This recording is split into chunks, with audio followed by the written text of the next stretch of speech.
So first of all, good afternoon, everyone. I am Manas from SACJ. I would like to welcome Miss Smita Chakrabarti ma'am and Miss Susmit both sir, and thank them for arranging time for us from the busy schedules and especially on a weekend. I'll give a short brief about ma'am and the noble idea which she is working upon. Ma'am is the founder of PAR, that is Prison Aid plus Action Research Organization, which is a non-partisan research and advocacy organization. The organization is continuously involved in research and understanding of prisons and to promote the idea of open prisons. MAM has been working on prisons since decade and has inspected prisons across the country, but particularly her experience in Rajasthan shaped the founding of PAR in 2018. Having worked extensively on prisons, she realized the need of open prisons as a more humane alternative to closed prisons. At PAR, she is constantly working with judicial officers, state government, parliamentarians, and senior bureaucrats to pitch for the idea of open prisons and improve the condition of prisons. Now, I would like to request ma'am to take over the stage and carry forward the session.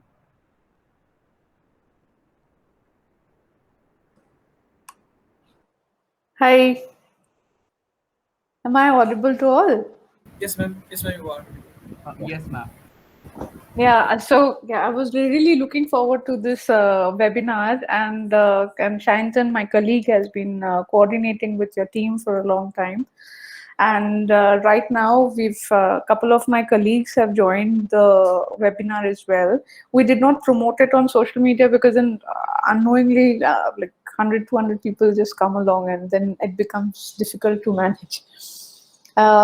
But this is really nice. I mean, coming over here and having an opportunity to talk to all the law students.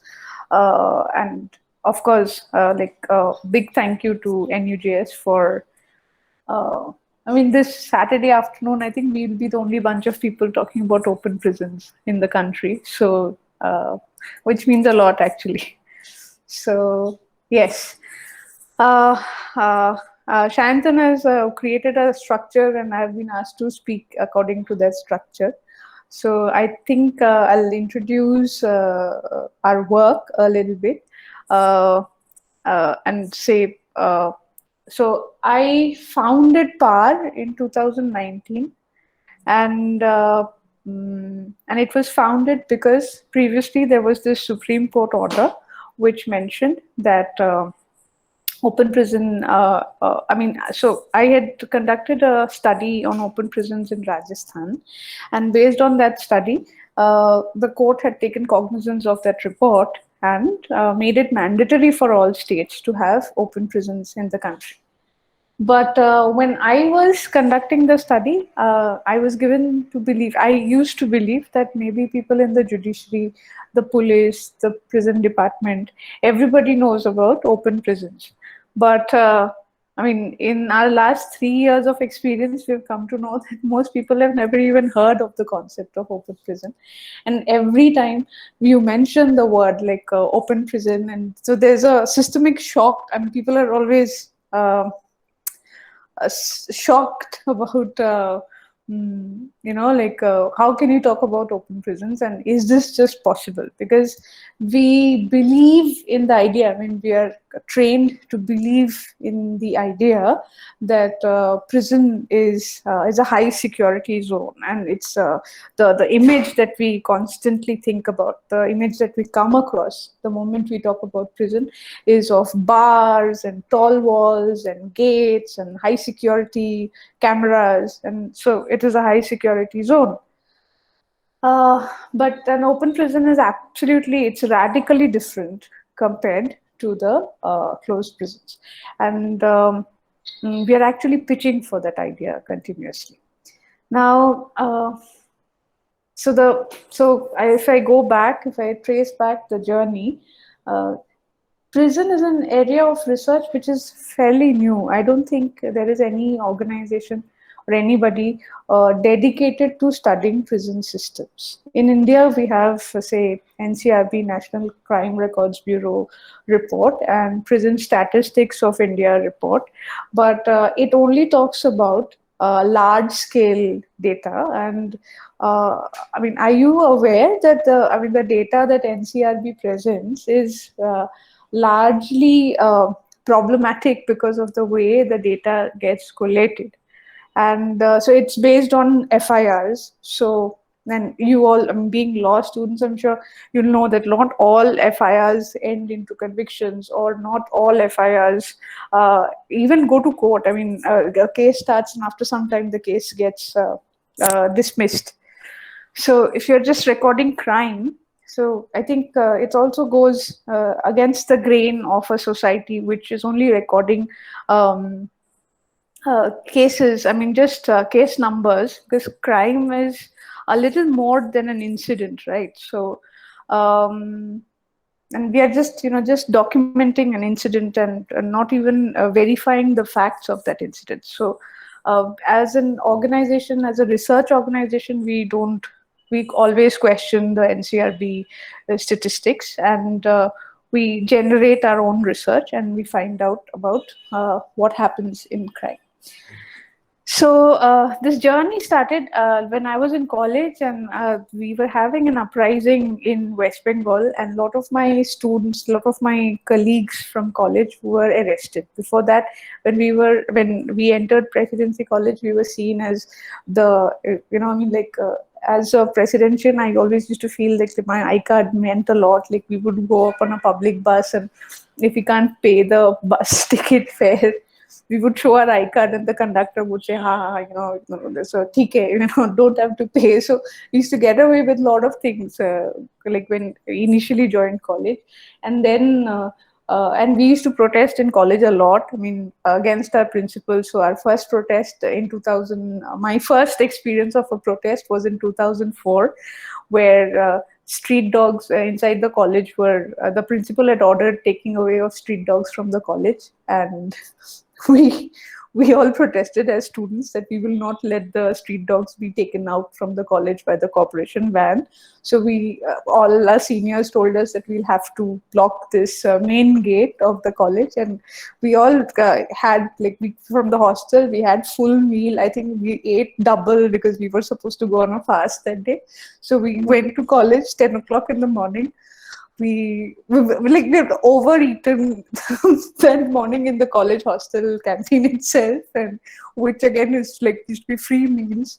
And we went and we sat down over there, and we claimed that we are fasting and we'll not let the corporation van enter to pick up the college dogs. So that was our first protest. The principal was walking on the corridor, and after 1-2 hours, and we were like lying down on the street, singing songs, playing guitar, and that kind of a protest.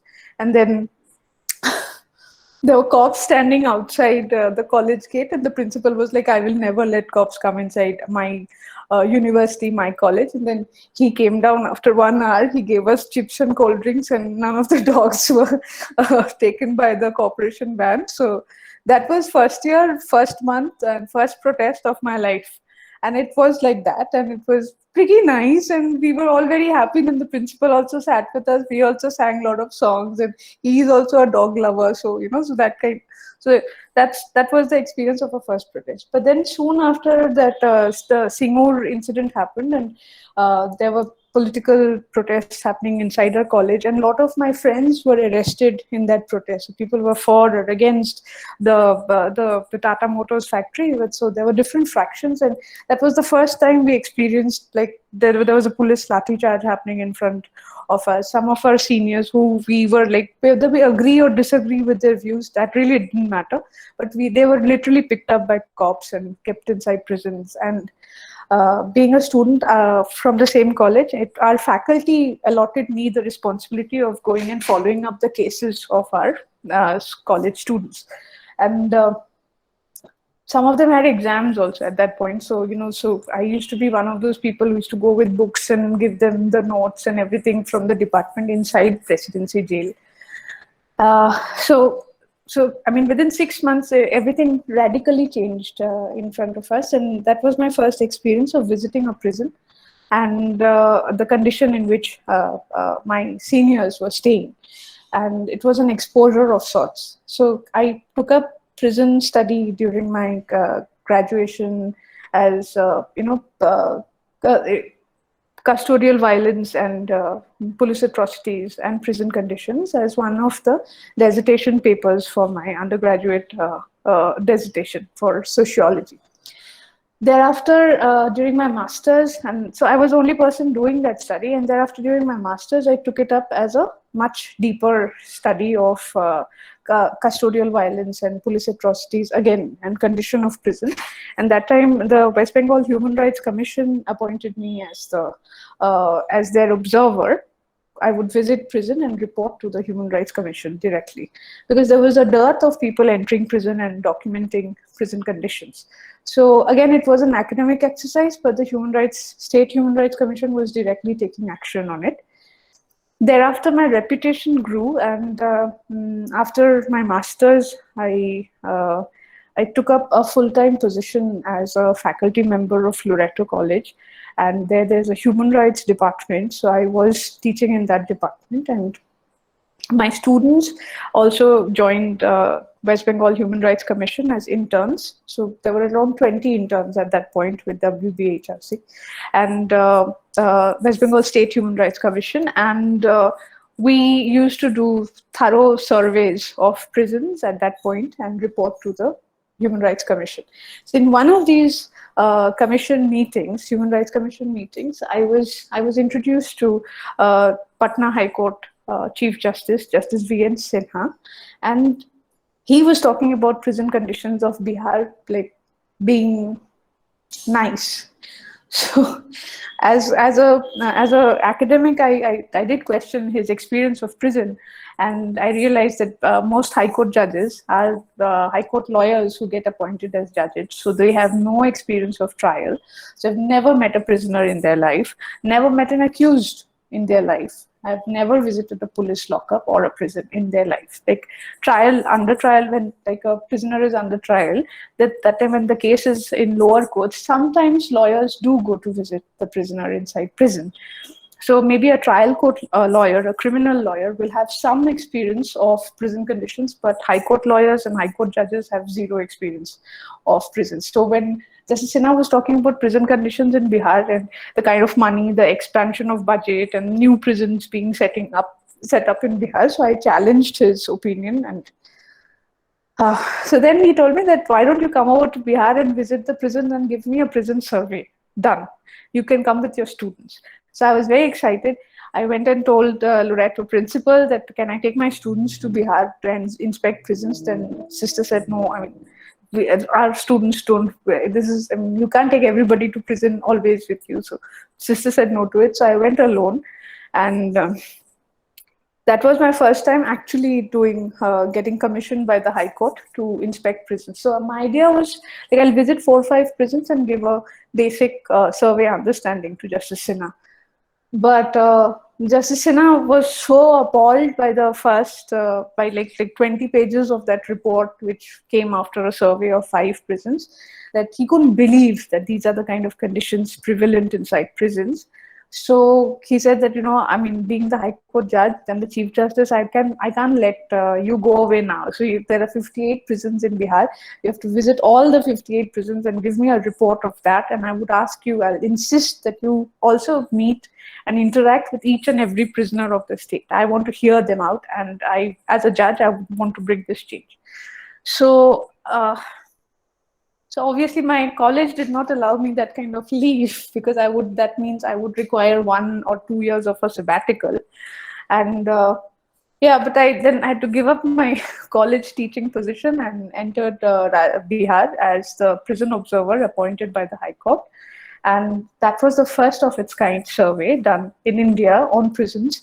And if you go through that report, you'll see that every prison, every barrack, every ward details are given. And so, like, if you're now in Calcutta and you want to know about a certain prison in Bihar, you will find out that how many taps are working in that prison, or which barrack has a functional fan or a dysfunctional light or overcrowding. You can find out every details over there, other than also prisoner case details, their status, the status in the status of trial or lawyer. Everything was found in that report. So that report was published by the Patna High Court, and the moment that report was published, the Supreme Court of India took cognizance, because then Justice Lokur was hearing the matter on inhuman prison conditions. In that case, Justice Lokur took suo motu cognizance of the Bihar prison report and made it mandatory for all states to conduct Bihar-like prison inspections. And not only the Supreme Court, the National Human Rights Commission took cognizance of that report. The matter is still on. If you go to the National Human Rights Commission website, you'll see that my report is there. And then the state has been constantly reporting to the Human Rights Commission on the several changes which are being brought about in the Bihar prisons. And then the parliament also took up that report, and there was a recommendation in the parliament. The parliament wanted me to address the parliament at that point.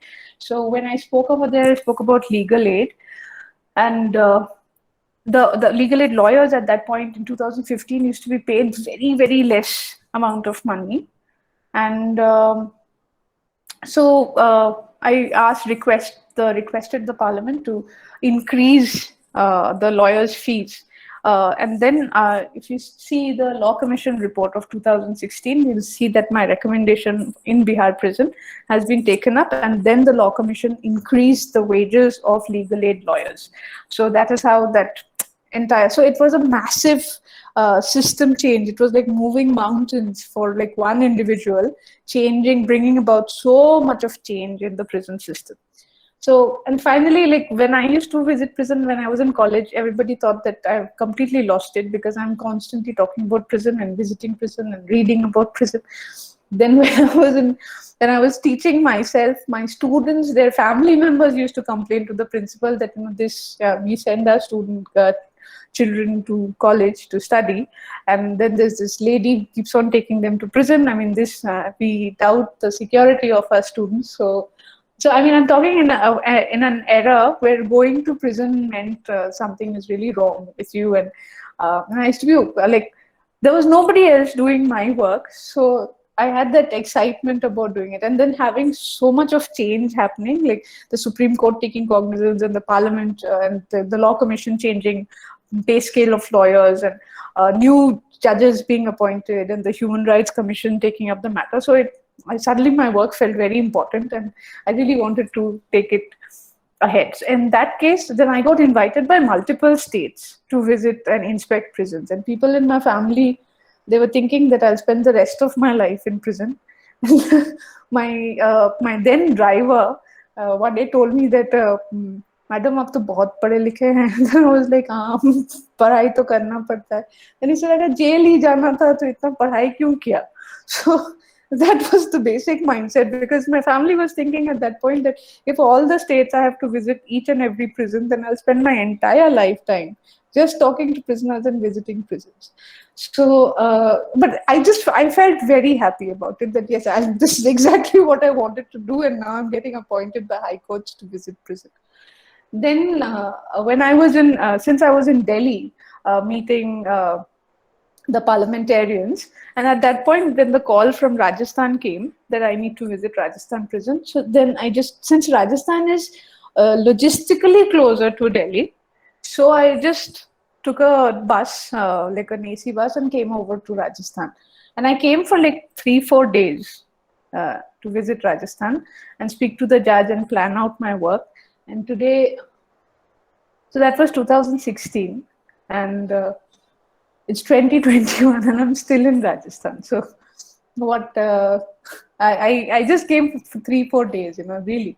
So so that time when I came to Rajasthan, I was invited, since I was invited by the then Chief Justice of the state, and he wanted me to inspect all the prisons, because the Supreme Court order was there that all states need to implement the Bihar prison inspection, replicate it. So the High Court said that you go and visit a prison, so first go and meet the DG prison. So at that point, the DG prison was Mr. Ajit Singh. So Ajit Singh said that we are having a problem in our prisons. There is this prison that we have to do prisoner eviction, and I don't want to have an eviction on my career. And the eviction means that we'll have to call the cops and they'll have to do lathi charge on prisoners. So in my career, I've never used violence, and I don't want to have that on my record, on my professional record. So if you can go and convince the prisoners to leave the prison, it'll be very nice of you. And I was like, sir, I mean, aren't you making a mistake? Because I've never come across a prisoner who will say that I don't want to leave a prison. And he said, but that's true. I mean, we do prisoner eviction. You should go and see this prison and speak to the prisoners. So when I went to that prison, it was, so I went with the superintendent and I was standing in this field. And so I can't read Hindi. So it was written Sanganer Khula Shivir. And I can't read Hindi, so whatever is written doesn't make sense to me. So I was just standing and I was just thinking that the superintendent is gone somewhere and people are bringing me chai and all that. Then after like half an hour, I asked the superintendent that sir, can we visit the prison now because I'm getting late. Then he was like, you are in a prison. And I was like, kidhar hai prison? And they're like, you're standing in it. This is, this is Khula Shivir, Sanganer, and this is where we come in. And so it's a prison. It's like it's a village in which prisoners, they stay with their family members. They are free to go out. They're free to come in. But there's a time, and there's a morning roll call and there's an evening roll call. So the prisoner goes out in the morning after 6 o'clock, and by 6 o'clock in the evening, they have to come back for their attendance. And they stay with their family, their children, everybody. And they never, I mean, the family or the children are never treated as prisoners, so they don't have any restrictions on them. But the prisoner has reasonable restrictions imposed on them. So that was Sanganer, and I was so fascinated seeing it. And I asked that how old is this prison? They said it's 70 years old. And I was really baffled, like a prison which is 70 years old, rate of, I mean, nobody ever escaped from that prison. And it's a fantastic system. And seeing that, then the closed prison, once you see that system, then the traditional system that we are used to seeing, which has so many problems ingrained in it, it's so difficult to change the prison system. Once you see the open prison system, then you think that this existing prison system is redundant. Because, so now if I get into the facts and the numbers, you see, habitual offenders are less than 1%. So, I mean, repeat offenders. And anyway, given the nature of offense, so in an open prison, only convicted prisoners stay, and convicted prisoners with long sentences are entitled to go to an open prison. That's the existing rule. So by long sentences, I mean, say, life sentences. Now, so life sentence would mean that the nature of offense is a serious or a grave offense. That means it will be a 302, it will be murder, it will be extortion, or Arms Act, or NDPS. And those are the kind of sections which has like serious offenses, only them. So it's an irony, right? So where the serious offenders, they get to go to an open prison. So this is an experiment which was started by Gandhians in the early 50s in Rajasthan, because they were during the freedom struggle. There were a lot of people who themselves stayed in prisons, and they realized that the prison is an extremely colonial setup, and in a post-colonial structure, something needed to change within the system, because the Gandhian principle of hate the crime and not the criminal, and the principle of non-violence was practiced. And it was initiated in Rajasthan. It was also there in Maharashtra, and there was this movie called Do Aankhein Bada Haath, and which was very popular at that point of time. And but that Maharashtra prison started and it went off. I mean, it did not continue for a long period. It shut down in the 70s, and again in the 90s it was revived. But the Rajasthan open prison model was never stopped. No prisoner escape happened, and it was a unique model. Now, you must be knowing that prison is a state subject. So every state have different prison rules. So when it comes to different prison rules, so Maharashtra prisons had prisoners staying in agricultural farms. Like if you see that movie Do Aakhe Barahat, you'll see that the prisoners, they don't stay with their families. They have furlough and parole system, and their family occasionally can visit them. And so that was the Maharashtra prison system. And and a massive prison break has happened. Like in that Maharashtra prison system, the prisoners ran away, escaped the prison somewhere in the 70s, and then there's a long period of 15 to 17 years when open prisons were shut down in Maharashtra because of that prisoner escape. But Rajasthan never recorded any such instance in the open prison system of Rajasthan because of the rules. You see, in Rajasthan, the prisoners, they were staying with their families, and they were allowed, I mean, the children were also staying with them. And not only the prisoners went out from the prison, the outside society was also invited to come inside the prison, to visit the prison. So at one point in time, there was a doctor who was convicted for murder, and he was undergoing life sentence. He was a prisoner. And so after evening, the prisoners are not allowed to be outside. And at that point, the society, the community around Sanganer did not have a doctor.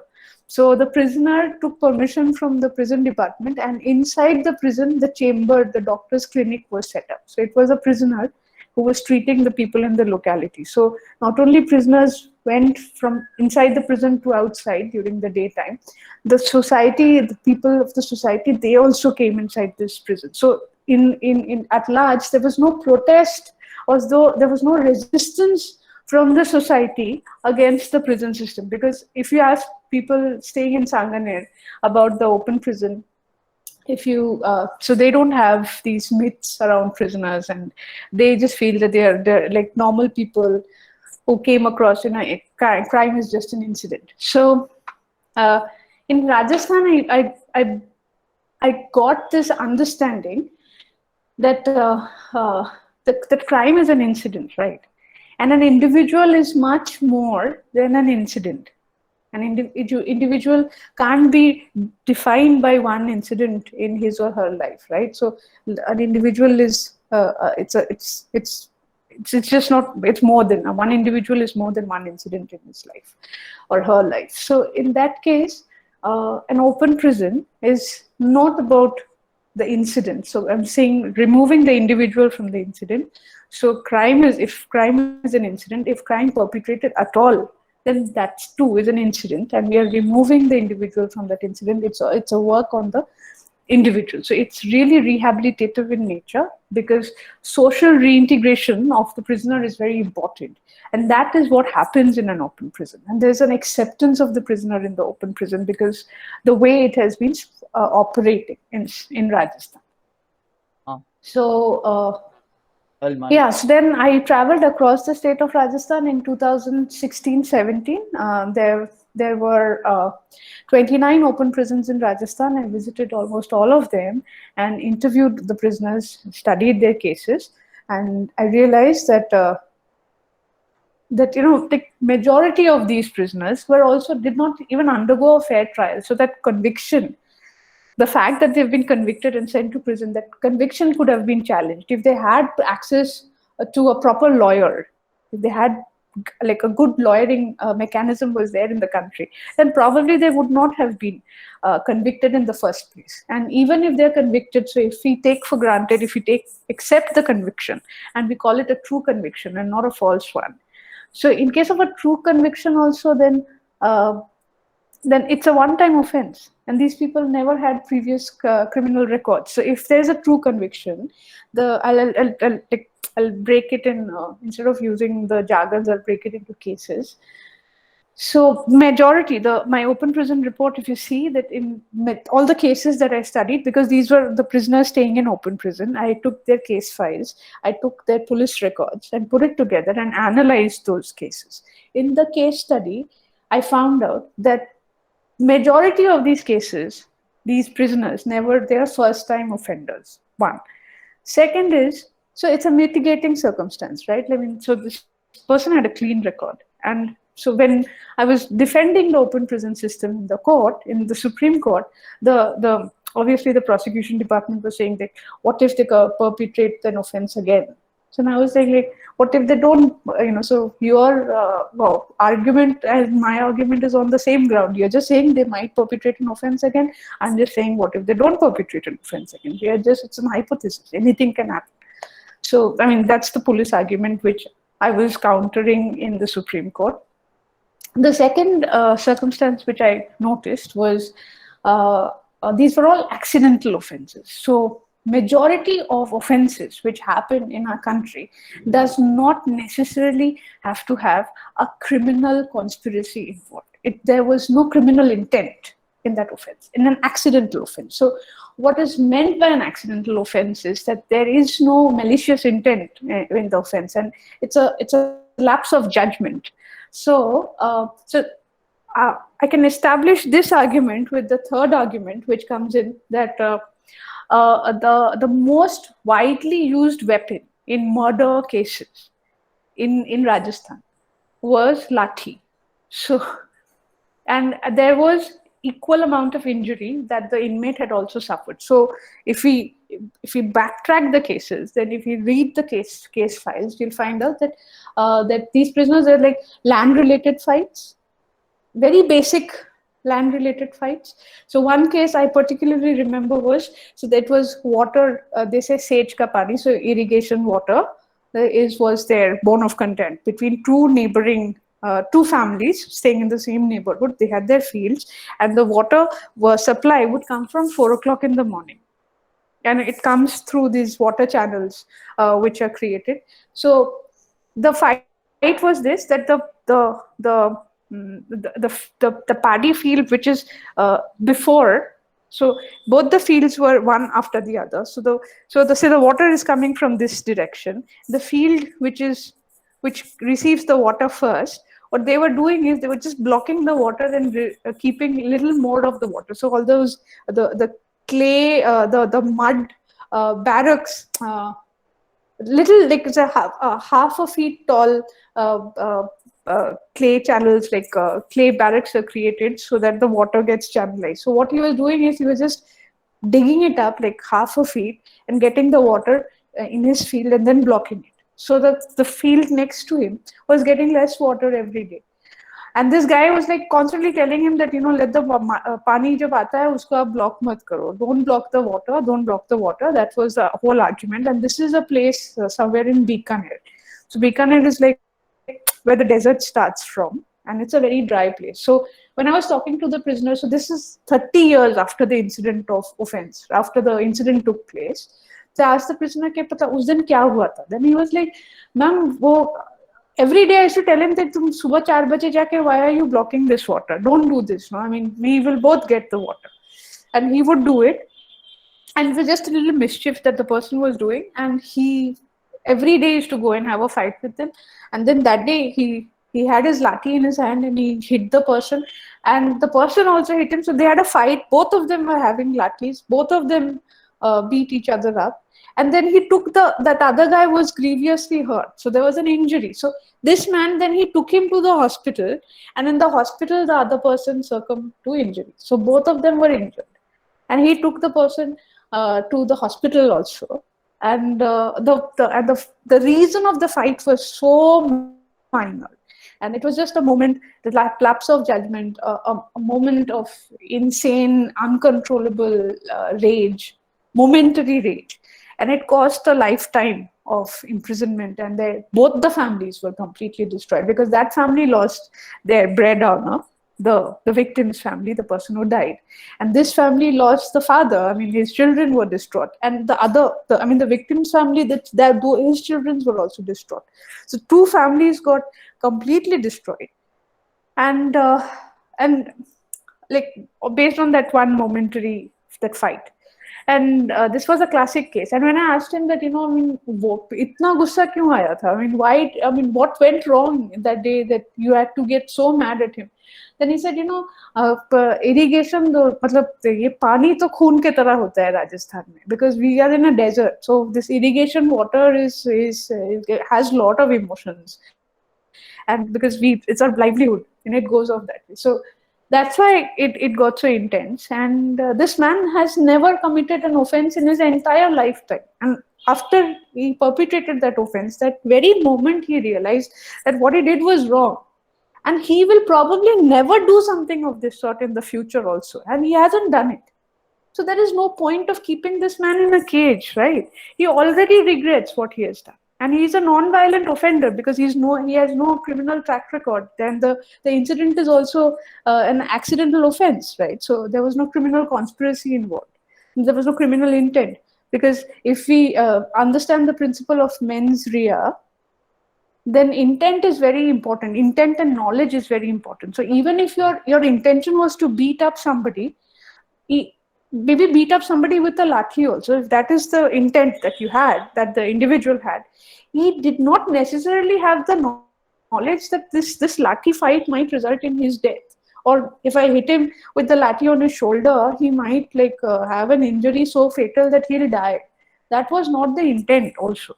So if you see all the Supreme Court rulings on mens rea, it comes with intent and knowledge. It goes side by side. And in majority of these cases, first of all, they are very badly defended cases because these are poor people. They can't afford a expensive criminal lawyer. So they exhaust all their resources in the trial phase itself. So I mean, they can't even think of going to high court appeal, appealing to the high court.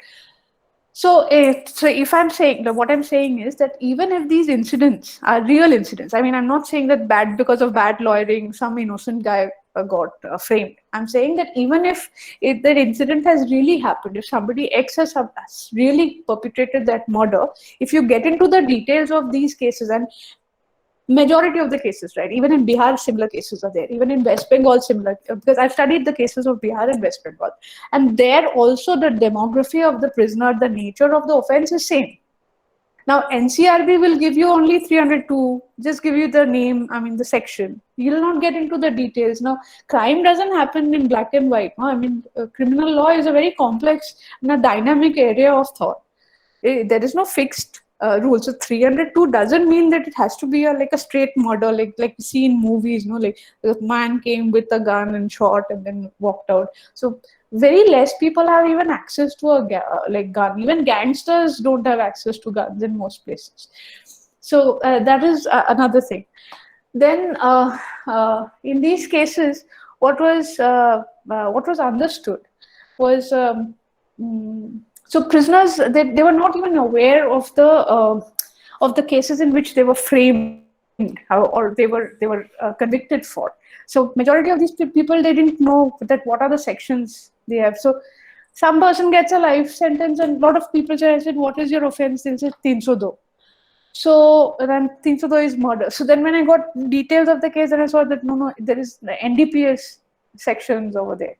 And in Rajasthan, NDPS, Rajasthan, opium is called black gold in Rajasthan because there's a huge plantation of opium which happens.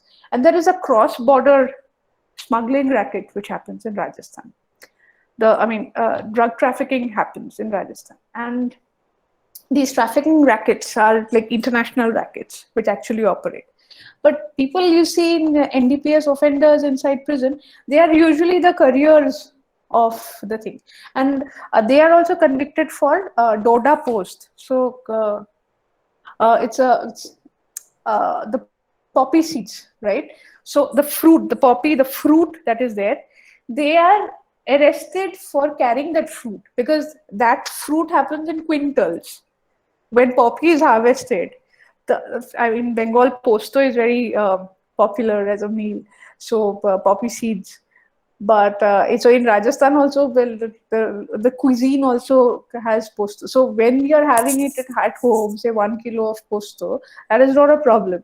But the law is so problematic that when you're catching a truck full of, so the seeds, so the fruit in which the seed is, the raw form, then it's an offense. So it's that time it's not even the psychotropic substance, heroin or cocaine or opium, nothing is even taken out of it. This is like the raw fruit, and we eat that fruit. It's a part of our culture, but people get arrested. So when the truck driver will get arrested for having say 15 quintals of Doda Post in his truck, which means the fruit, the poppy fruit. So to him, it's not nothing illegal that he is doing. No? Only the people who are in the smuggling racket, they know that this is the law doesn't permit that. But villagers, they don't understand this. They will do that work, and for them, it's livelihood. And then they get arrested. Then they get these life sentences because of the quantity. If you study NDPS and different sections of NDPS, you'll see that this is how the case, I mean, the quantum, the quantity of the substance is so high that people do get life sentences in NDPS cases. So, and then the person doesn't even know that he has this kind of a section. So there is lack of awareness regarding criminal law is also another problem for people getting arrested or convicted. So this is the second reason, and so I'll come on I'll give. There's another story. So in Rajasthan, I met this old man, and when I was inspecting this prison, he was around 85, 86 year old, and he came to complain to me because I had gone from the court. So he thought that his people have illegally sent him to prison. So I said that, "Okay, what is your application? Just write an application. I'll give it to the High Court." So in his application, he's asking other prisoners to take a dictation, and other prisoners are refusing to write his application to give it to me. So there was this fight which was happening. So he came to complain to me directly that ये तो एक तो police ने मुझे jail भेज दिया and nobody wants to write my complaint letter to you also. Then I said, ठीक है, you tell me what happened. So he told me that it was my daughter's wedding and I had bought 1 kilo afim. 1 kilo. And so मैंने खरीदा था, मैंने चोरी नहीं किया.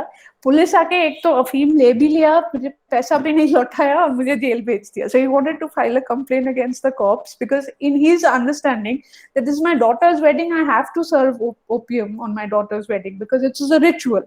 And I did not steal that opium, I bought it. And the police, first of all, they came and seized the opium from me. They did not return the money to me. And in spite of taking the opium without giving me the money, they've sent me to prison. So I am filing a complaint against the cops. So I couldn't explain to him that just don't admit that you had 1 kilo opium in your house. That itself is illegal. But he doesn't understand that. He's an 84, 85-year-old man. And this is the custom that the state has seen. In fact, one of our previous CMs of Rajasthan was arrested because he was serving opium on his daughter's wedding. So I'm just saying that it is a cultural part, and the law does not acknowledge these cultural aspects of the country. So this was a second reason. Third reason is about bad lawyering. I mean, I can't even get into that because anyway, you're all law students, you're aspiring lawyers. But the concept of bad lawyering is really, really disturbing. So in Bihar, I met a man who was thrilled about getting a life sentence. So he was actually celebrating inside the prison that he got a life sentence. Well, आज उसका sentence निकला, court का order आया है और आज हमको life sentence मिला. And when I went, he also came to me, said कि मैडम हमको लाइफ सेंटेंस मिला है तो इसलिए हम लड्डू बांट रहे हैं. And I was like but you know, I mean this is traumatic. I mean how can you celebrate a life sentence? And so his lawyer was standing right in front of me. So then he was like, नहीं, हमारा lawyer तो भगवान है, हमको तो सुनने को आया था कि 302 में फांसी होता है, हमको तो फांसी से बचा लिया, हमको लाइफ सेंटेंस दे दिया.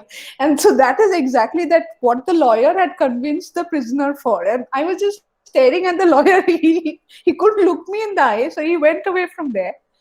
And I was thinking, like, this is how the narratives are built inside prison, you know.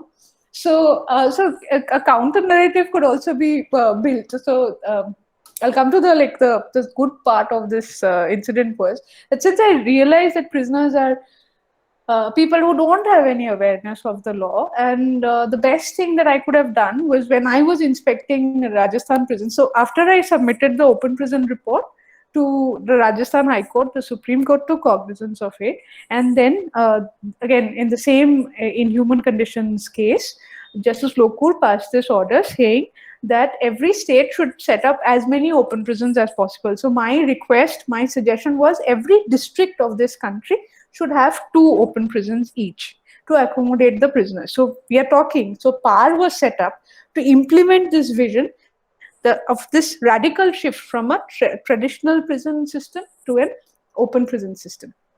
because majority of the prisoners are people who are first time offenders, they are not habitual offenders, they are accidental offenders. I mean, and then we are talking about a rehabilitative model, a social reintegration model. So that is why we are saying that majority of these offenders have should be given a second chance, and that was the whole argument. The court also agreed to it. So we are talking about restorative justice, we are talking about rehabilitation, reformation, and those kind of things.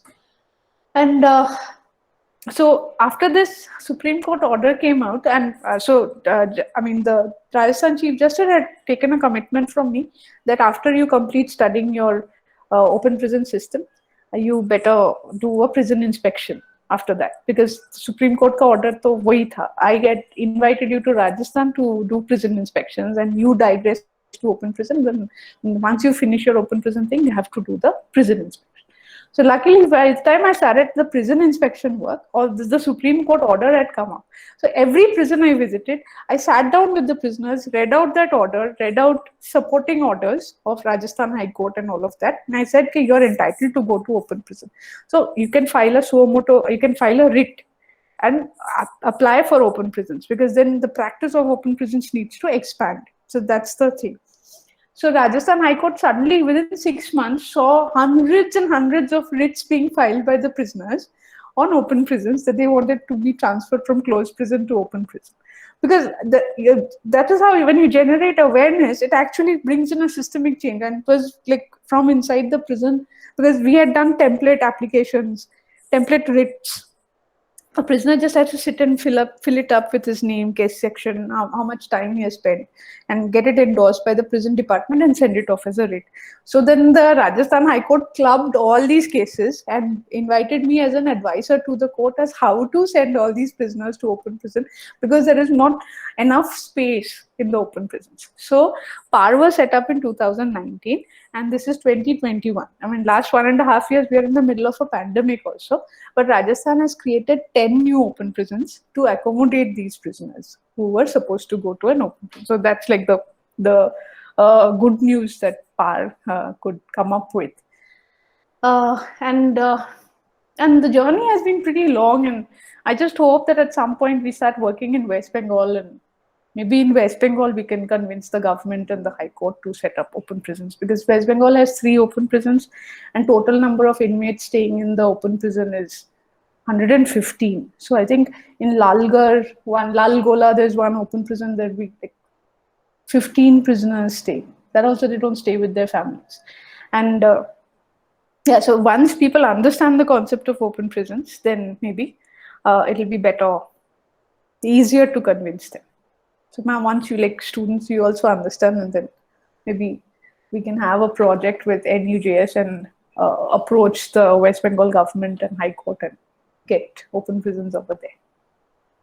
Yeah, so I think I've spoken enough, and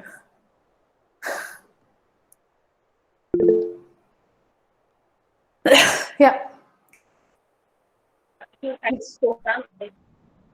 Yes,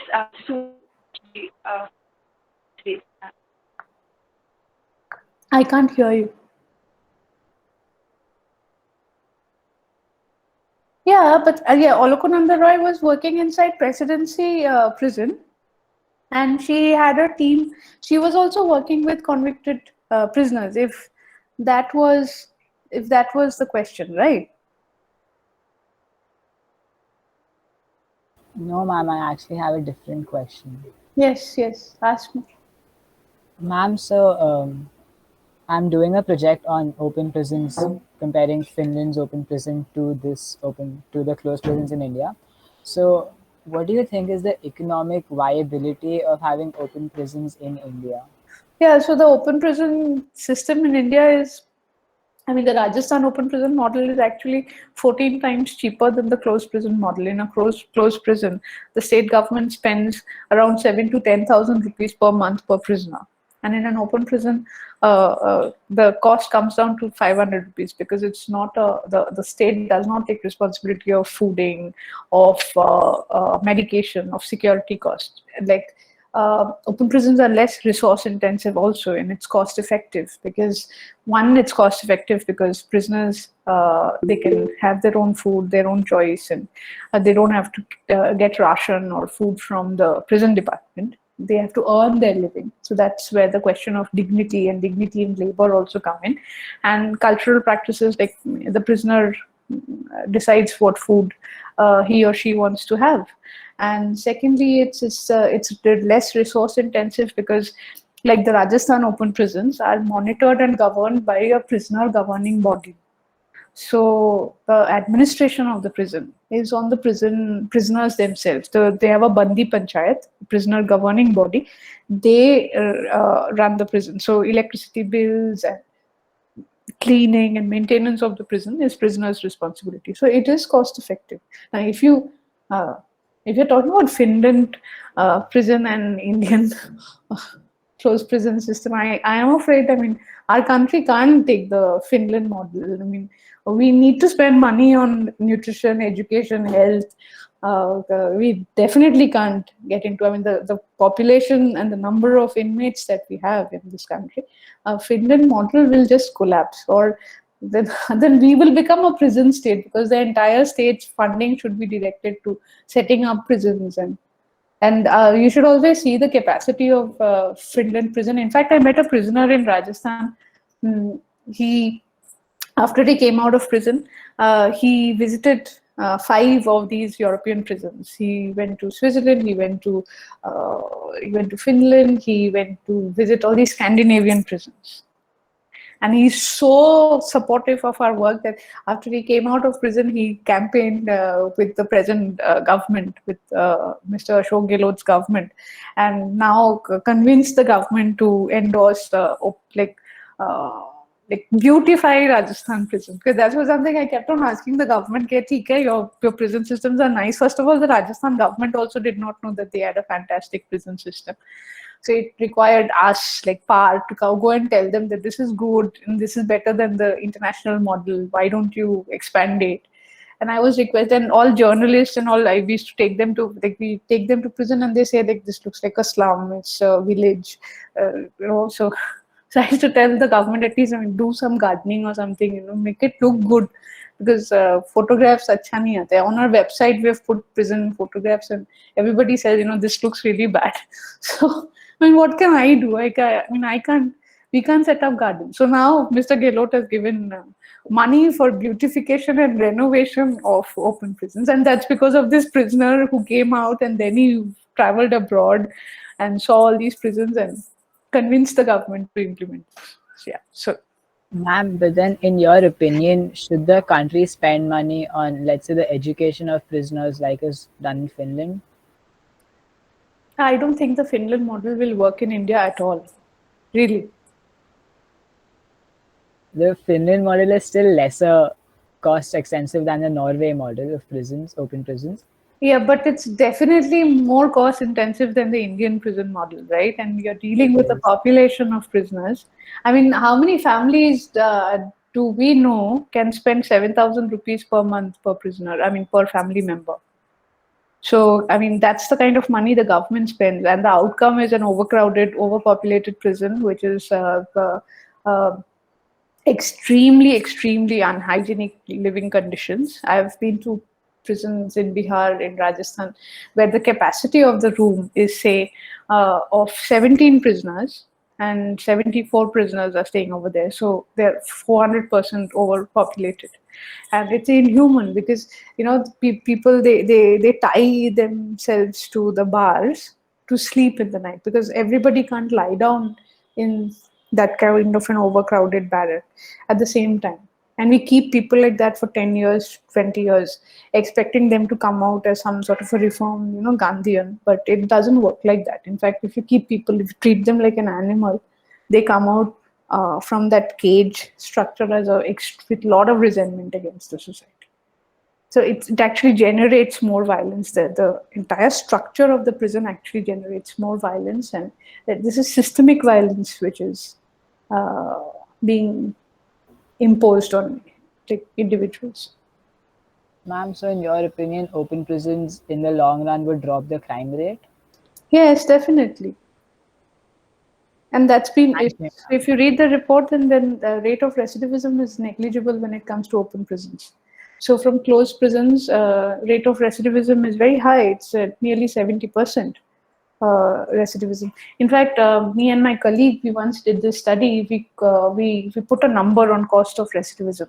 So if there is a person who stays inside prison for say 7 years, and the government is spending 7,000 rupees per month on this individual, and after 7 years he goes back to crime again. So this entire money which was spent for correcting or reforming him then goes lost, right?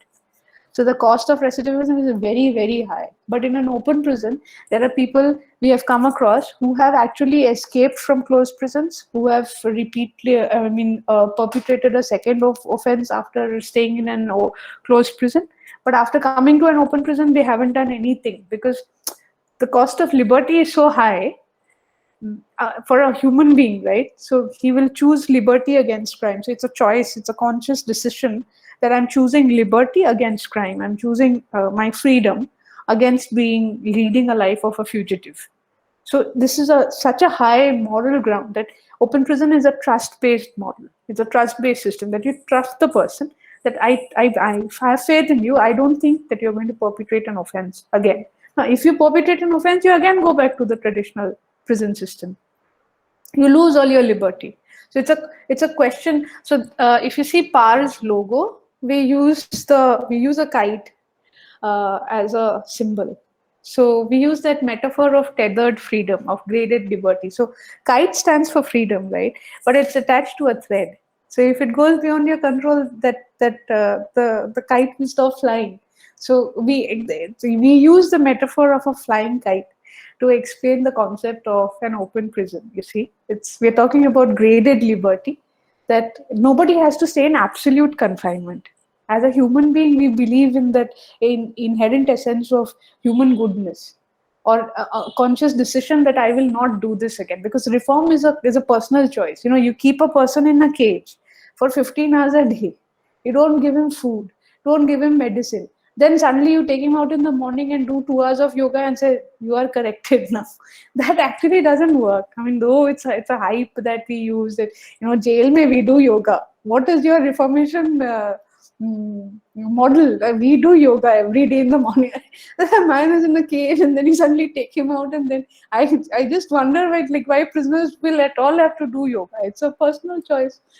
But you say in an open prison, then early in the morning the prisoner is worried, will I get a job today, whether my children will go to school today or not. Because in the Sanganer open prison, there is also a primary school, and where prisoners don't come to, it was meant for prisoner children, but children from outside also come to that school. And when we went to interview the school teacher and we said that, can you introduce us to some of the prisoner children? And the school teacher was like, ma'am, we don't believe in discrimination. We will not tell you which is a prisoner child and which is a child of a civilian. And I was like, yeah, I understand. I mean, we established these rules for your school, we requested the government to set up that school. That's why the school is there. But that school has been so successful, and also because there are children staying inside that prison, so usually the prison guards allotted duty in an open prison, they don't wear uniform because they don't want the prisoner children to understand that they are in a prison, right? So because the prisoner children, they are innocent. I mean, they haven't perpetrated any crime, so why will they have to live in a prison? So the prison, the structure is created in such a way that it is a prison only for the prisoners and not for the prisoner family. So I think it's fascinating. And there's people when Rajasthan had an open prison system in the early 60s, that time bar fetters were normal in India. That means a murder convict in the early 60s in Indian prisons were actually tied up in the night. They had you see in movies, they had bar fetters, the hands and legs are chained. So they were kept. Every individual prisoner was chained in the night in the early 60s. Murder offenders, that thinking that they are monsters. If you don't chain them in the night, they're going to kill each other. So that was the general belief system in the public. There in Rajasthan, they were setting up Sanganer open prison and keeping prisoners in the open. So I think it's a radical thing. And if they could have thought about it in the early 60s, I think par right now in 2021, I mean, we can set up open prisons across the country. Now at least people talk about correctional homes and reformation. Tanish, you can ask your question. Yeah, so my question over here is it is based on a primitive understanding of law that one of the important facets of law is to provide justice to the family of the victim, so that there is no vendetta in the streets. So there should be some sort of punishment, the family should see that yes, this guy is actually punished. So how does that actually work in an open prison system? Yeah, but don't you think that the person is still undergoing? So nobody's. Uh, the incarceration is that the entire concept that you have to stay in a prison. The incarceration itself is the punishment, right? So the system, I mean, the criminal law does not describe a prison. There's no definition of a prison. It doesn't have to be a cage structure. It doesn't necessarily have to be a person living in isolation at all. And welfare of the prisoner is not in conflict with the victim's welfare either, no? So this is two independent issues, and the concept of justice is this, that the person is already paying his debt to the society by living inside a prison, because his life is getting monitored 24/7, so his liberty is graded. And the thing is, the understanding is this, that yes, he or she has perpetrated an offense, and yes, he is undergoing that sentence. So we are saying sentence. I mean, the law also defines sentence from a linear perspective of time. But this linear, I mean, let's bring in the gradation in this time. No, so it's not necessary that the person has to be in a cage for 7 years. Let him stay in the traditional prison for 3 years. Let him prove that he's a non-violent offender and earn his trust, and then go to an open prison system. So then we give him the second chance of reintegration to the society.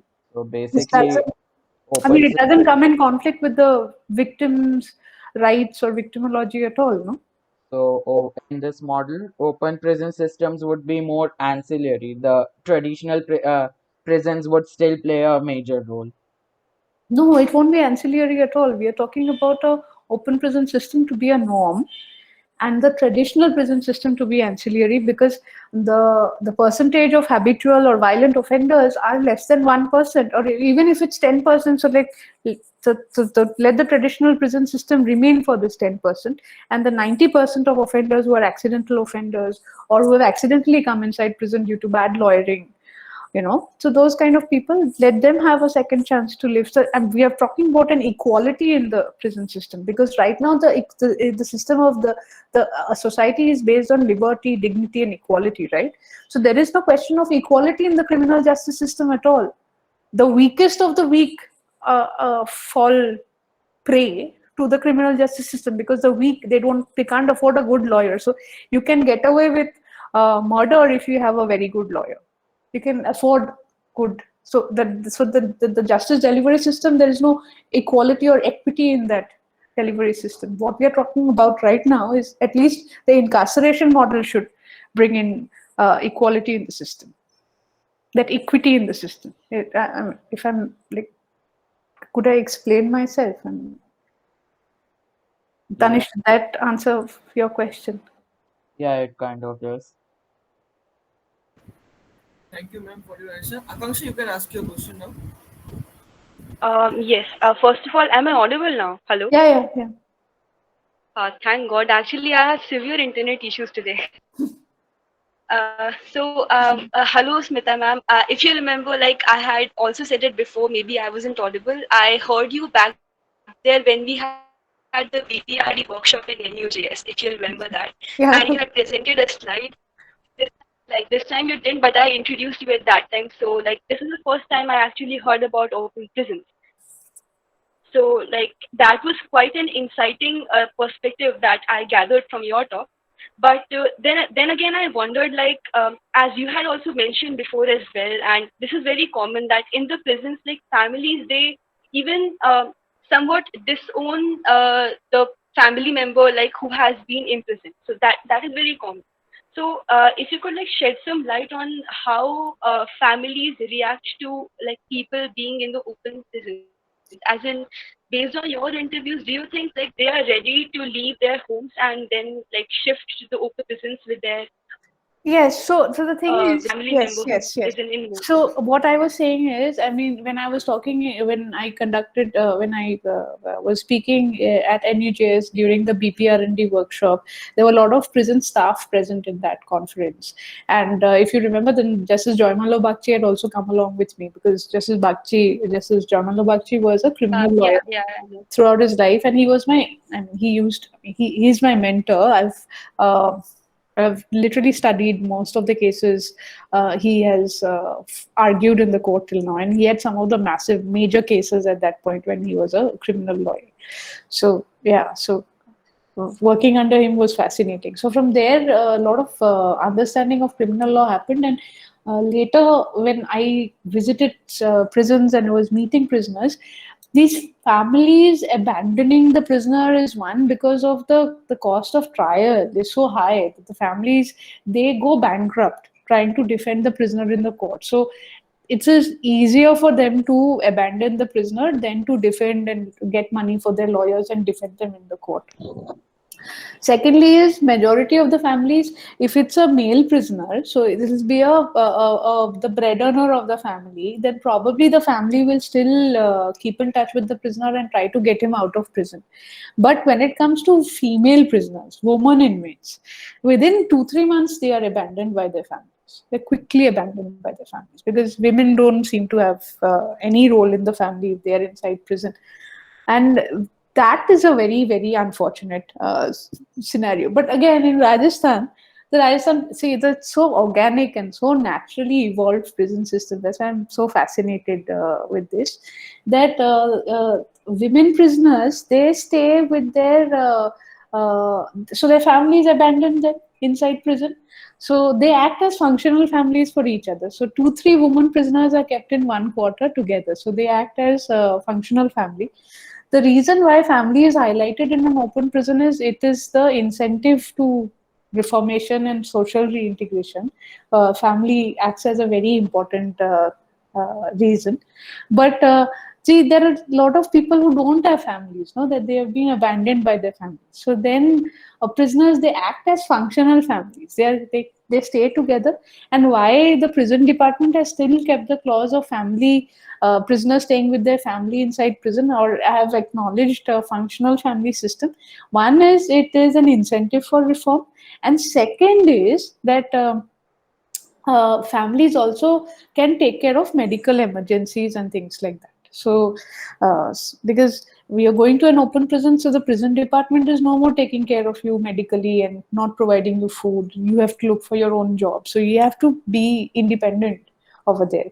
And I have actually come across prisoners who are very sick, and then they have to be sent back to the prison hospital. So then they have to go back to the traditional prison and stay inside the prison hospital, get cured, and then come out, because sometimes they can't afford healthcare outside. So those are cases that I've come across. And I think me and my colleague, he's here, Proshun. I think Proshun was attending the conference. So Proshun and I, we came across a prisoner who had nothing to eat in his house, and so there was no ration in his house. So he was working as a daily wage laborer. So we went around telling him that, if you stay in prison, you'll get food.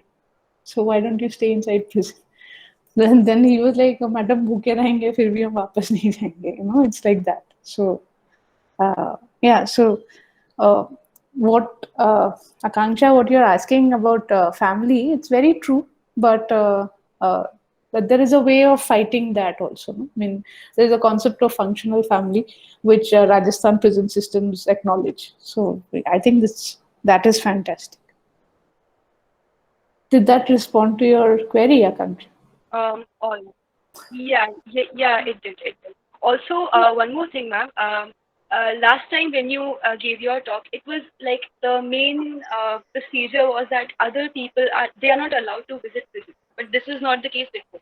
So do you think like this thing should be changed as to law students or even those working like for prisons around prison reform? especially Yeah, women. of Do you think they course. should get a chance to? Yeah, of course. I mean, how many people in your college has ever visited a prison or interacted with a prisoner? And most of the people, like when we Like get I interns, personally haven't had. yeah. So, are a Yeah, lot of we did organize a talk before, or like we did visit prison before, like that was years before. But then since it was like denied, they denied entry to us. Then so since then we haven't been able to visit any prison or Yeah, organize so any the such talk. prison, yeah, prison departments, they don't allow that because prisons are high security zones and they also feel scared ke pata nahi what will the students go and do inside, or what if the prisoners attack the students and things like that. See, when I used to visit the Bihar prisons, the prison staff, the prison officials used to do bet on me because I used to enter the prison without guards or anything. Because if I went with police guards, I got Y security by the High Court since I was holding a very senior bureaucratic position. Prison observer means like a very senior bureaucratic position that also appointed by the High Court. So I used to have those lights on my car and bodyguards along with me. But I used to keep my bodyguards outside and sometimes tell them कि मेरे लिए ice cream लेके आओ or something like that because they had no work with me inside prison, because inside prison I was with the prisoners. And so BR prison guards would say कि she's a young girl, late in her late 20s or early 30s, 2 घंटे में वापस आ जाएगा. She can't stay inside prison for much longer. So one incident of mine which changed my life and my perspective towards prisoner and the concept of security, my safety inside prison. See, in West Bengal prisons when I have worked during the daytime and I did not get locked up inside the prison also. So there was some sort of a distance and I never ever felt threatened by any prisoner. So Olokananda Roy, she used to be working inside prison. So Olokadi also, I mean, she will also say that she has never, ever, ever felt threatened for a single moment by any prisoner. It is just not possible because they respond.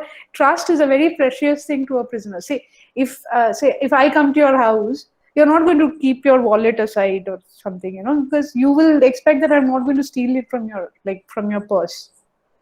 But if today a prisoner comes to your house, you will first, try to keep the locker locked and keys away and all of that. So nobody trusts a prisoner. But if you say, no, I trust you, I believe that, you can change and you have the potential of change. The way they respond, I can't explain that emotion or that bonding that I've enjoyed with prisoners, people who stayed in prison. So in Bihar, what happened was, because Justice Sinha had asked me to do this inspection, and this was a massive task. I didn't have a team, I had nothing. So I used to go inside prison and form a team of prisoners only. So I would get 20, 25 prisoners who could read and write. So they would help other prisoners write applications to the court. They would help me do the surveys and work accordingly. And I used to visit a prison say 10, 8, 9 in the morning and stay over there till sometimes 1 o'clock in the morning, 11 o'clock in the night, 10 o'clock in the night. So that is after lockup hours. So what would happen was I would enter the prison, and after lockup hours, so the prison guards would lock me up inside the prison and they would stay outside. So I'm like this alone woman. I'm surrounded by prisoners in a male prison, and then like we're literally locked up inside. And one of these days, I was in a prison called Katihar, and there was a power cut, and it was an overcrowded barrack. So the prisoners, they were less than half a feet away from me. It was like literally surrounded by prisoners in this remote uh, place in Bihar, and it was like around 9:30 in the night. So the prison guards had locked up the prison gate and gone outside the prison barrack. And there's a power cut. So at that time, I thought, at that moment, for like a fraction, like 2-3 seconds, I thought, if I get molested right now or something happens to me, I will never be able to identify who the individual is, and maybe I crossed the line here. So I was questioning my judgment of this being inside prison and getting locked up inside prison. And I think those 2-3 seconds or 2 minutes of that power cut, I was literally shaking and sweating. I got so scared myself, uh, fearing my own safety. But when the power came back, I will never forget that moment. That there were 3-4 prisoners. They were facing outside, So when the moment there was a power cut, first of all, the other prisoners they backed up. They backed away from me. And a couple of prisoners who were helping me write those letters for me, they had actually surrounded me, not facing me, facing outside, and created a human kind of a barricade so that nobody gets to so my security is intact. And when I came out, I thanked them. I said, आप लोगों ने ऐसे किया, हम ना सच में I got scared today. So then they were saying, ma'am, you had come and you're trying to hear us out, and nobody has ever spoken to us. So your security is our concern. So don't worry, you will never feel threatened in any prison in Bihar. And which, I mean, that was such a tremendous principle, a moral high that I received that day. That was a true acknowledgement of my work also by the prisoners. So prisoners can be very difficult to deal with. You ask a police officer to enter a prison without guards or arms, he will sweat. He will never enter prison like that. And then again, I had a fight with one of the bureaucrats, IPS officers in Rajasthan. So he was telling me, Smita, when you go to prison, no, they're different with you. But when we go, they are different with us. So he's the IPS officer. So then I told him that, so what have you done that they behave like that with you and they don't misbehave with me? So, I mean, it's a reciprocal relationship, no?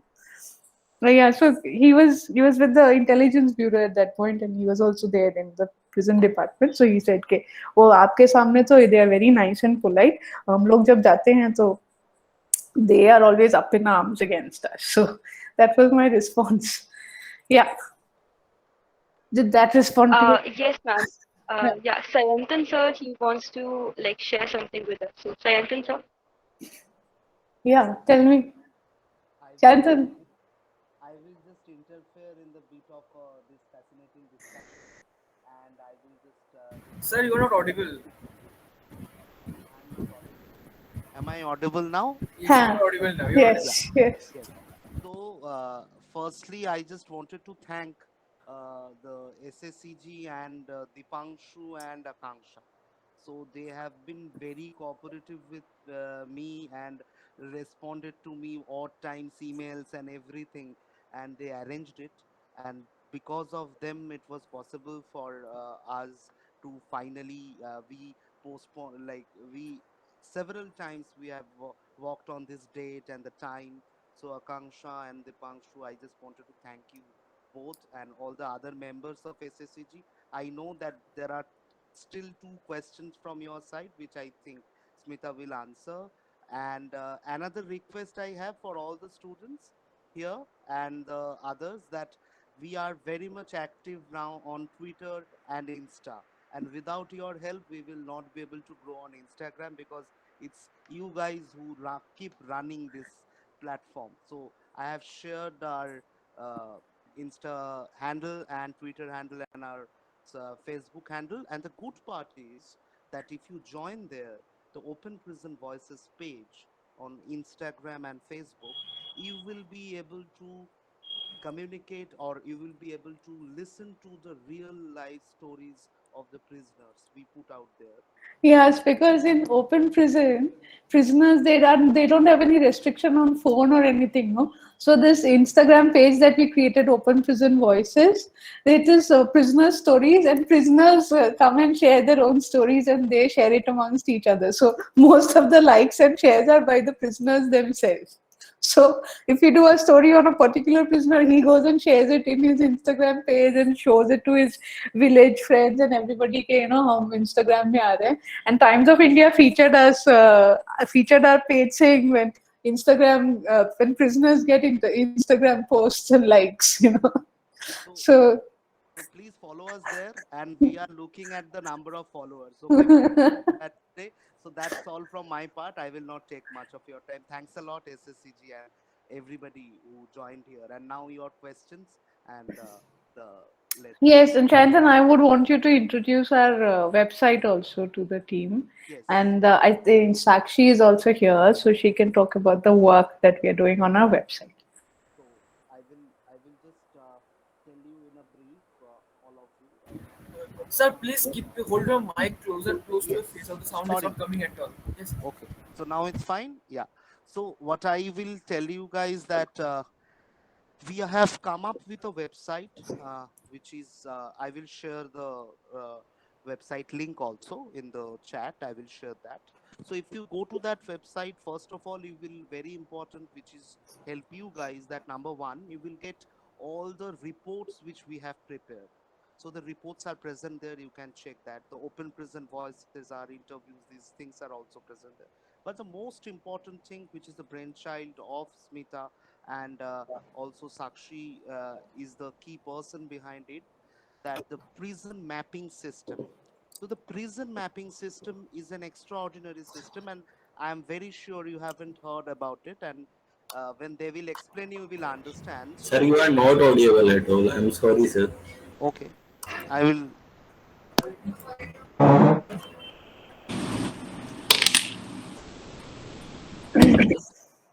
I am still not audible. No, no, now you're loud and clear. You are Yeah, loud and yes, clear, you are sir. now. Loud and clear. Okay. So I will. What I was saying, that in this website we have a very much fascinating thing which is known as prison mapping system, and I am very sure that you have not heard about it.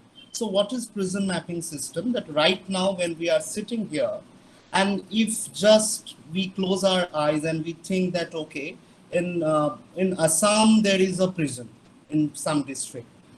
How many prisoners are there in that prison? It's just a matter of a click on our website, and you will be able to know how many prisoners are there, what is the condition, and it's a real-time data that the PAR collects with the help of this project is a brainchild of Smita and Sakshi. So they will be able to tell much more about it because they are within the process. But I think it's a very first of its kind project. So you guys should follow this. And this website is also something which will give a very good idea of what kind of work we are. We are a very small team, but very, very young and enthusiastic team of professionals we are working here. We will get an idea.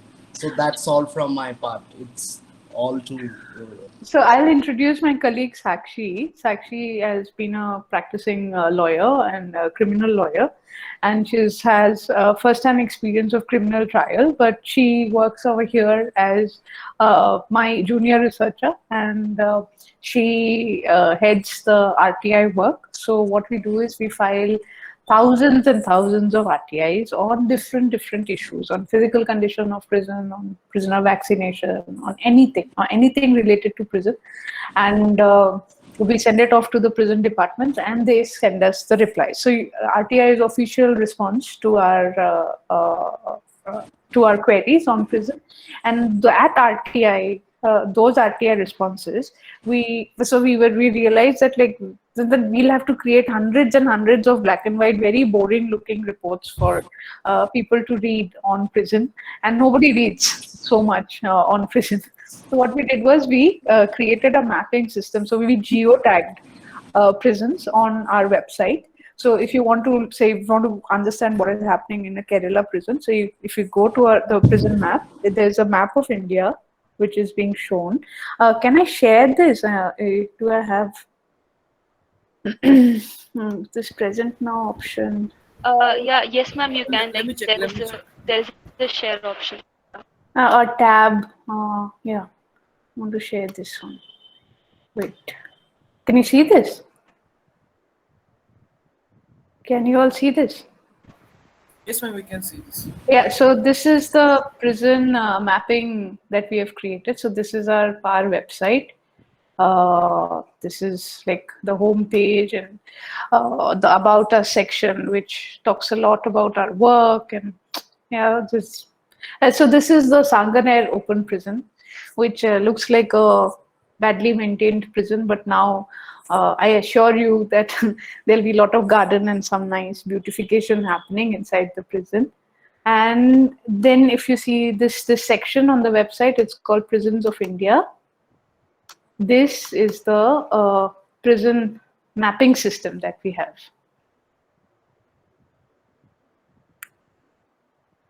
It's taking some time to open. Wait. Yes. Am I audible to everybody? Yes, you are audible. So this is the prison mapping system. Now, if you click on Rajasthan, you'll get a basic view of Rajasthan. So there are 144 prisons of Rajasthan, and then like there are a number of inmates. If you click no more section, then you go to the details of the Rajasthan prison. So this is the details of Rajasthan. So right now it's only 10% of the information that we are just giving a kind of overview information. So later on, this information will get more and more granular, and whatever you want to know about prisons will appear on this. So this is the map. Wait, if I enlarge it, you'll see that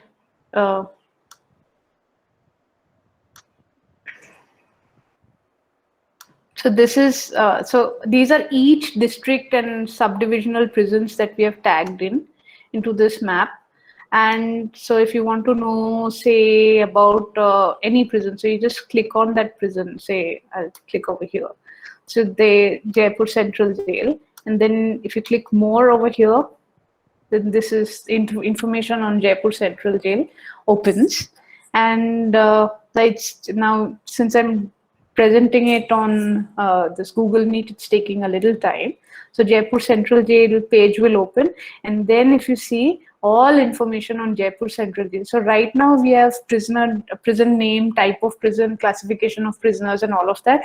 So within the next 2 weeks, here you'll get COVID information, RTIs, and and you can do cross referencing of RTIs. Like if you click on this, this capacity of inmate, if you click on this, the original RTI will open, which is the official response, and because every information put on this prison map is verified through RTIs and that kind of data.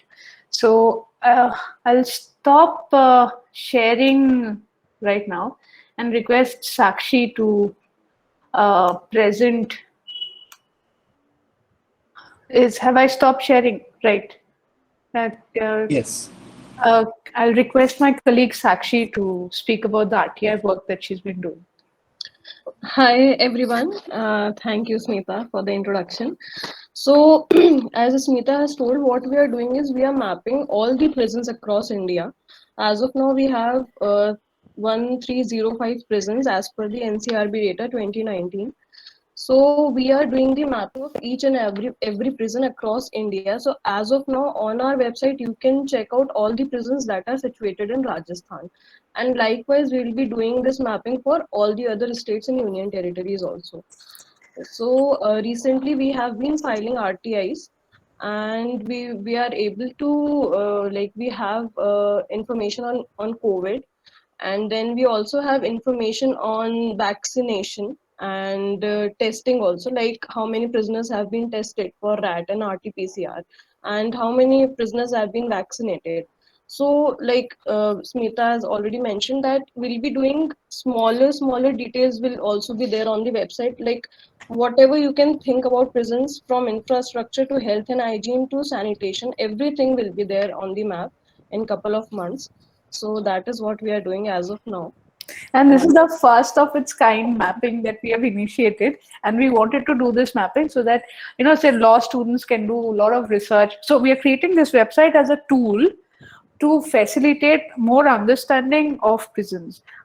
So if you're a lawyer and you want to defend your client, say your client is inside prison and he has a heart condition, right? And so you can go to our website, you can click onto that information on, say, healthcare inside prison, on that of that particular prison, and you see if you can find out if you'll see that, say, the prison does not have a medical facility and the nearest healthcare that the prison associates with is, say, 100 kilometers away. So as a lawyer you can actually use that as a ground for bail and apply that, give reference of our study in the court, and then the judge can also cross check, the police can also cross check. So we are creating this website as a tool, and it can be dynamic. I mean, it can be used for many purposes. So what we are trying to do is, one, through the prison mapping system, we are creating transparency in an opaque prison system, because nobody knows, like, the government websites also don't have this kind of information. Prison websites also don't have this kind of information on prison. So prison departments also sometimes don't know what they are doing. And then through our mapping system, what we are doing is we'll try to convince. So anybody, any bureaucrat, anybody we are talking to, will just show the map and say that, you see, this is the condition of your prison. This is the amount of money you are spending on this prison. So we want you to take these steps. So it's a dynamic system. You can use it as a lawyer, you can use it as a student, law student, you can use it as a prisoner rights activist, as a prisoner himself or herself can also to defend themselves on asking for basic rights and health support and improving prison conditions. This will be used as a dynamic tool for everybody. So we are building that knowledge archive on prison. So yeah, but we will need a lot of help from you and NUJS students. I think right now we have 3 interns coming from NUJS, and they will be working with Sakshi to populate this prison map.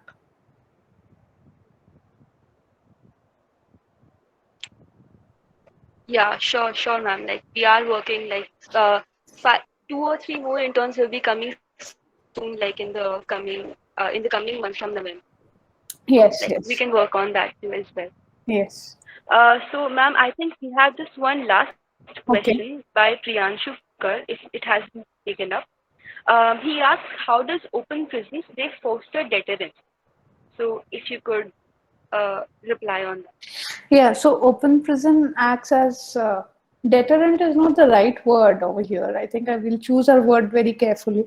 I mean, open prison initiates reforms or facilitates reformation and rehabilitation and social reintegration of the prisoner. So it facilitates it in a way that the prisoner himself or herself chooses not to go back to the life of crime anymore, because it's a choice that the prisoner is making. The prisoner is choosing liberty and making a conscious decision of choosing liberty and freedom as opposed to incarceration or leading a life of a fugitive. Here he's given that dignity of labor, dignity as an individual. So that is exactly where the open prison system is a rehabilitative, or it facilitates rehabilitation, reformation, and social reintegration of the prisoner. That is why rate of recidivism is negligible in an open prison. So that is why so crime does not facilitate crime. It actually facilitates reformation and rehabilitation of the prisoner, because he has to earn his trust back from the society. So it's like the prisoner struggling to get back that faith and trust that he has lost. Did that make sense? Did I respond? Could I respond to that? Yeah. My colleague, it's all about the trust that he. My colleague Proshun is also here. Proshun, are you there?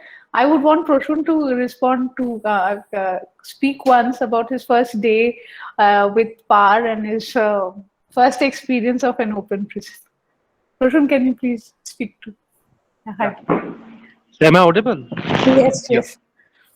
Yeah. Hi, Smita, and hi, everyone.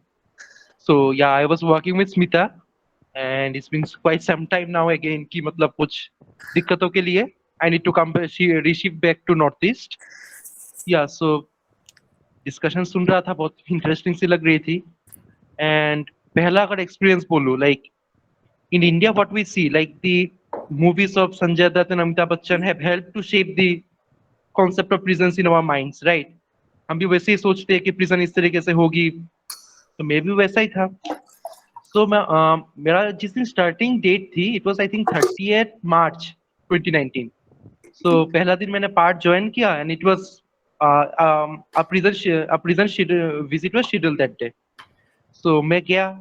So open prison पहले जाके तो मेरी पूरी मतलब वो टूट गई कि ये prison कैसे हो सकता है.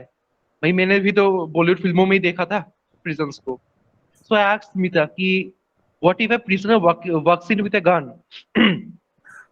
So it was like Smita said, you go and talk with the prisoners, then you will understand. And we socha, ठीक है. Then I started interacting with them, and then I could understand the entire concept. So it was like our knowledge construction based on my experiences which happened. and then the open prison system, I could understand why, like I could convince myself that why it is the best penitentiary model. And कुछ बातें चल रही थी उस पर भी थोड़ा रखना चाहूंगा. Like there was a question like will open prison reduce crime? बात रख सकते हैं क्या 30 सेकंड के लिए स्मिता? Yes, sure.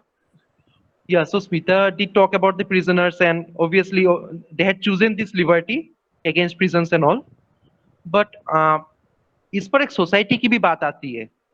if कोई भी क्राइम हो जाए, व्हाट आई अंडरस्टैंड नाउ, कोई भी क्राइम जो है वो आइसोलेशन में नहीं होता है, उसके पीछे एक सोसाइटल कंडीशनिंग रहती है. वो रेप हो जाए, मर्डर हो जाए, टेररिस्ट एक्टिविटीज हो जाए, कुछ भी, एक सोसाइटल कंडीशनिंग रहती है, एक जस्टिफिकेशन रहती है.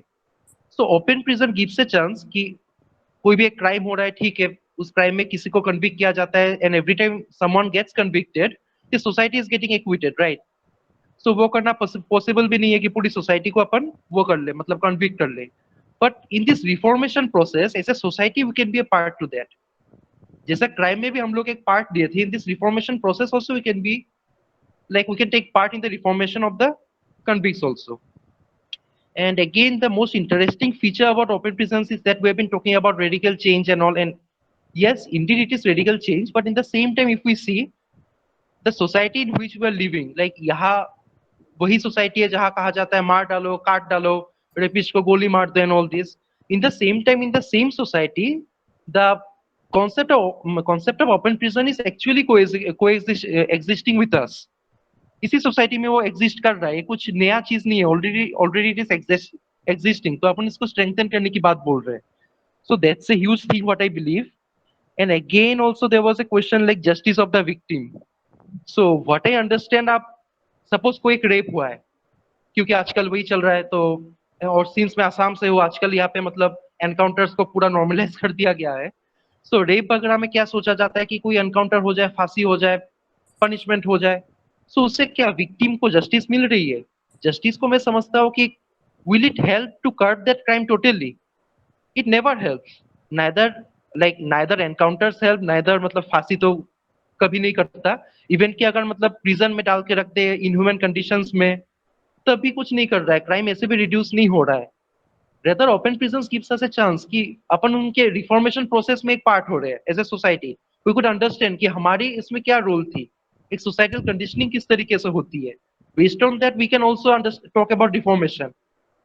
सो I think open prison is the only way which can reform this society and curb and make it crime free. Thank you. Thank you, Proshun. Thank you so much. Achha, I would want to add over here that, when Proshun was working with us, he faced a horrific offense himself. Like, he had gone to a pub one night and he was attacked by a group of civilians, very educated lawyers, very well-to-do people, attacked him and tried to lynch him. So Proshun survived a lynching in Rajasthan, and they had attacked him thinking that he is a Pakistani terrorist, and they raised that that war crime, that we have caught a Pakistani terrorist, and within moments 25-30 people gathered around him.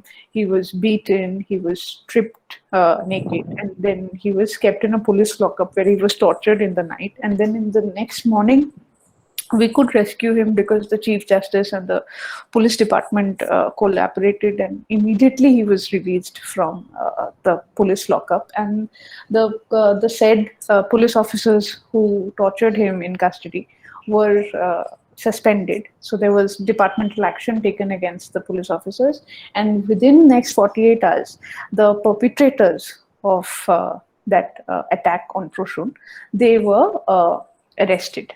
But we don't only go and preach about rehabilitation, reformation. We also speak about mercy and forgiveness, and we don't glorify revenge, right?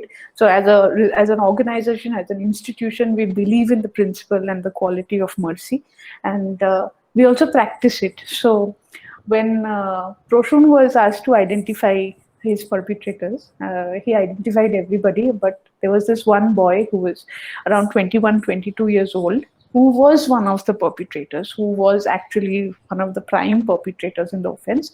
Proshun did not identify him.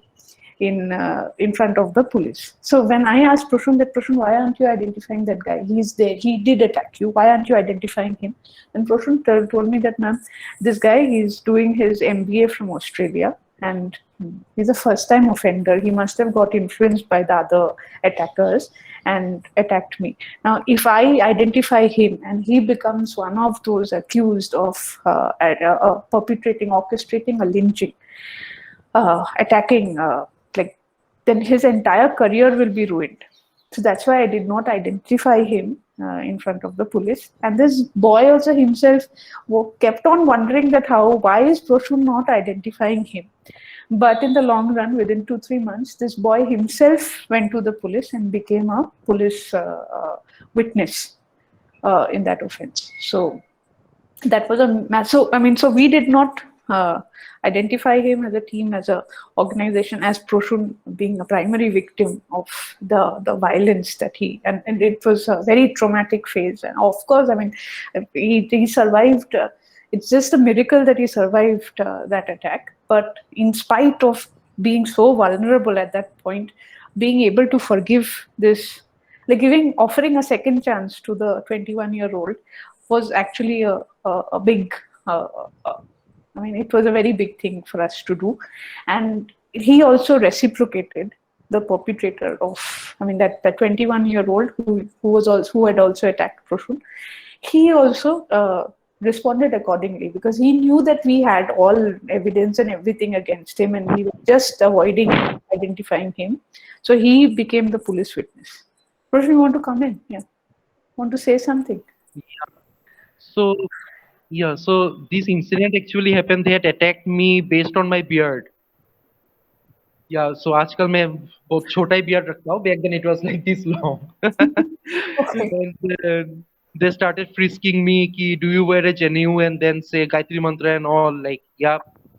मेरे को नहीं पता मैं क्या कर सकता हूँ, मतलब I have better things to remember, so I couldn't. So this happened, but this actually gave me to reflect back on the process of crime. There were 3 to 4 primary perpetrators of this crime, but in the same time what I was thinking is that जब ये situation हो रही थी, जब ये लोग crime को perpetuate कर रहे थे, it was not like that वो लोग सोच रहे थे देश की सेवा कर रहा है. उनके दिमाग में ये कंडीशनिंग किया गया था कि वो सोचे कि इस चीज को मतलब वो अच्छा काम कर रहा है. तो आप सिंपली उसको पकड़ के जेल में डाल दोगे हीनियस से इनह्यूमन कंडीशंस में, उससे थोड़ी आपकी सोसाइटी क्राइम फ्री होने वाली है. राइट. पिछले दिनों 2 दिन पहले असम से एक बहुत हॉरिफिक वीडियो आया था, पुलिस की एविक्शंस हो रही थी and all.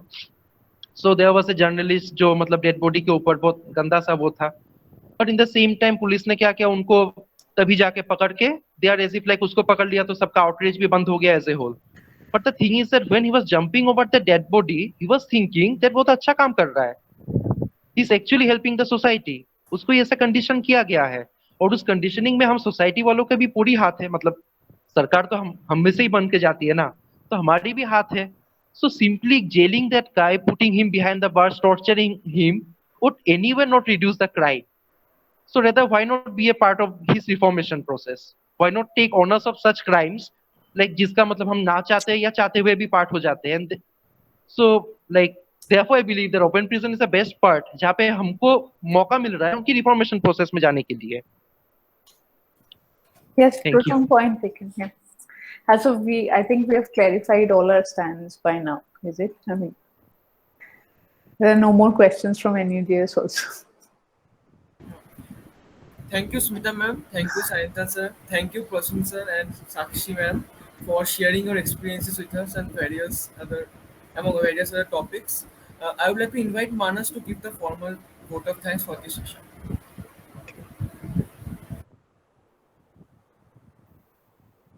Manas, you're not audible.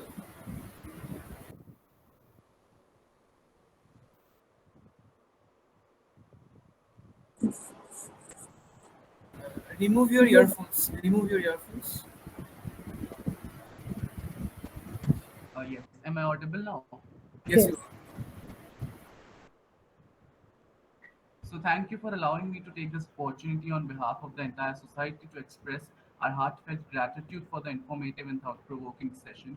It was truly an enlightening session, as ma'am told us so much about this concept and how much it's necessary for us to shift towards open prisons from closed prisons, and the way it's already happening in Rajasthan. It was a pleasure listening to you, ma'am. We would like to thank you for answering all our questions so comprehensively. It is for sure that the valuable observations and conclusions you have put forward will help legal fraternity at large in the days to come, will provide them with vital themes over the social academic discourse and can be promoted.